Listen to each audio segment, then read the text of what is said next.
লয়ে গেল গা। ভাই কি হইছে, কান্না করেন কে? গ্রাম থেকে আইছিলাম, হুন্ডারটা লই আইছি, গাড়িটা রাইখা চা খাবার গেছি, চা খাইয়া আইয়া দেখি গাড়িটা নাই। এইদিকে খুঁজি ওইদিকে খুঁজি, কোন দিকে গাড়িটা পাইতেছি না ভাই। এই জায়গাতে চুরে নিয়ে গেছে? কি বলেন? ঢাকা কোন জায়গায় আসছেন? আমি ভাই গ্রাম থেকে বাবার লোকের রাগারাগি করে চলে আসছি। আমি যে ভাইয়ের বাসার ঠিকানাটা লমু তাও সময় পাই না। আমার অনেক রাগ উঠছিল, যার কারণে আইসা পড়ছি। হুট করে আইসা তো হনা বাসার ঠিকানাও পাই না, কিছু করতেও পারছি না, যার কারণে ওইখানে চা খাইতে বসছিলাম। আমি তো আইসা এনে গাড়িটা হারাই আল্লাহ। ঢাকা শহর আসতে না আসতে গাড়িটা হারায় ফেললেন।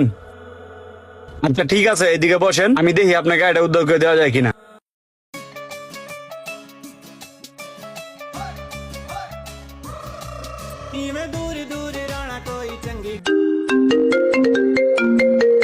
আরে মুশারফ ভাইয়ের ফোন।